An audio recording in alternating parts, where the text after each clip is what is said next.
Okay, so last week I made the comment that you really needed to know a lot about the past seasons of Heroes to really understand what was going on now in Heroes Reborn.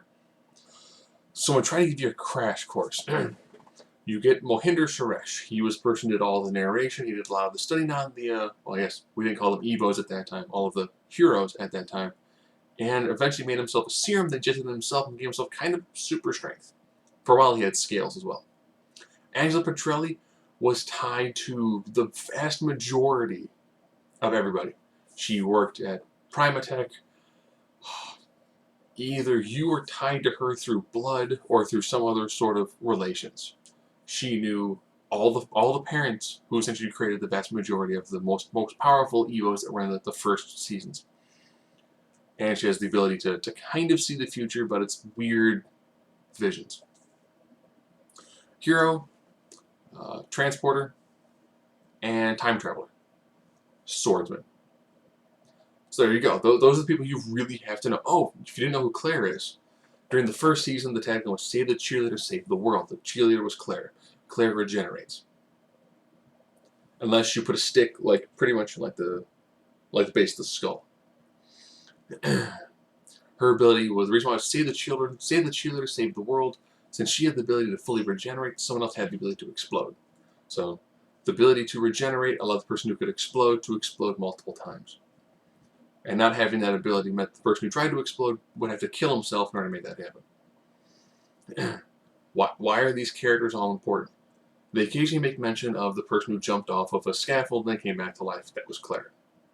That's the majority of why what's happening is happening.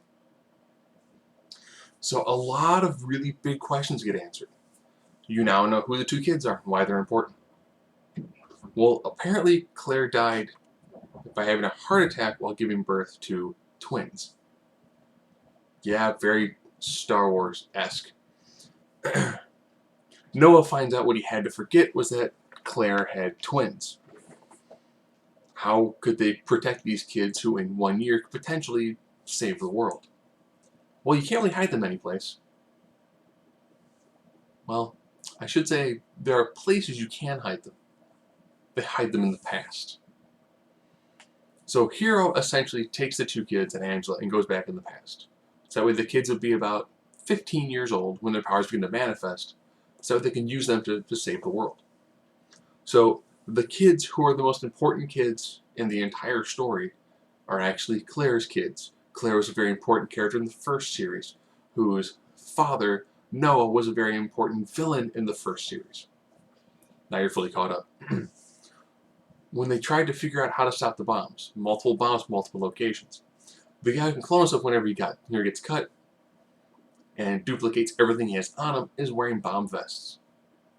So there's a virtually unlimited supply of self-replicating individuals who have bomb vests. So that's everything that happened in that episode. I did like the revelation that, of course, they didn't show Claire, so I guess maybe now she's worth too much money to get to do a brief cameo being a body on a slab.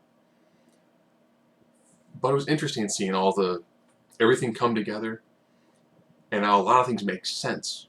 And of course it ends up ending with Noah going, oh, wait a minute, what if I kill Erica?